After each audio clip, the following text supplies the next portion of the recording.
financial meltdown. 2008 saw stock markets crash, banks go under, and even countries hovering on the edge of bankruptcy. With governments rallying to find the billions needed for bailouts, Amnesty International believes they may be missing the point. This is not just an economic crisis. It's fundamentally a human rights crisis.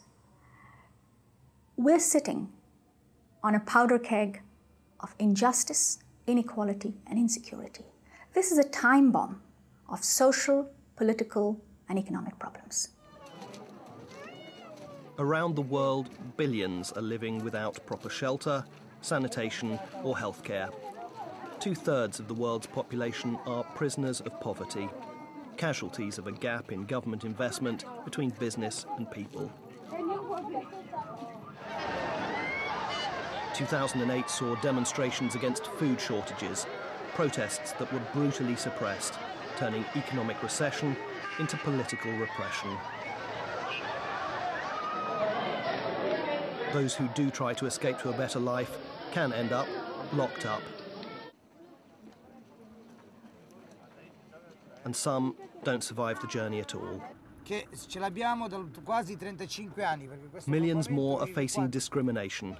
In Europe, Roma are the largest minority, yet they're often denied access to the shelter, healthcare and schools that could turn their lives around. Governments are putting so much into trying to resolve the economic crisis that little is done to tackle long-running conflicts. From Gaza, where more than 1,400 people, including 300 children, were killed in the recent Israeli attacks.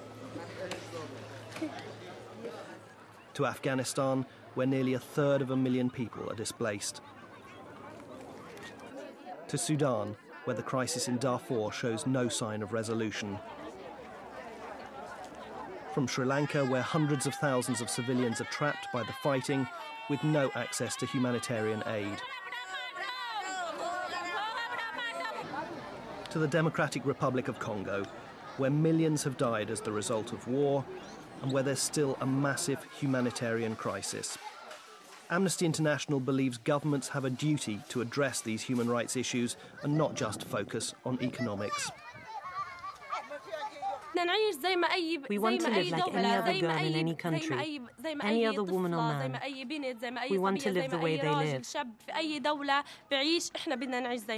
all of us here, we're now living with the threat of death. If you leave us here, we can do nothing. And there are new sources of tension with the conflict between Russia and Georgia and the terrorist attacks in Mumbai. Go back, please.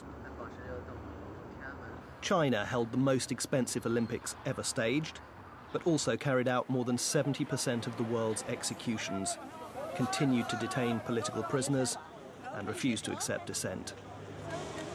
I, Barack Hussein Obama, do solemnly swear. As the world's most powerful man was sworn in, Amnesty International celebrated his announcement that Guantanamo is to close.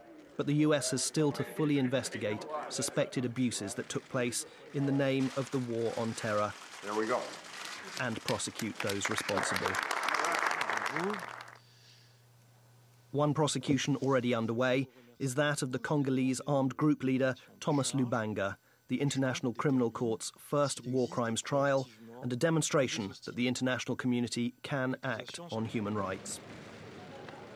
But Amnesty International believes that the world's richest nations cannot solve the world's economic and environmental problems without recognizing that human rights are at the heart of the solution. There's a lot of talk now about how governments have to fix the economic system, how governments have to get the economy back on its feet, how markets have to be fixed. What we are saying as Amnesty International is that when you do that fixing, don't just go back to what things were before, because there were major human rights problems. You need to fix them too, and this is a real opportunity to get the state once more on its feet, but on its feet for human rights, recognizing that obligations for human rights are as important as the economy. Millions around the world want this to be the start of a new era. Amnesty International wants that new era to bring a new deal on human rights. people demand no less.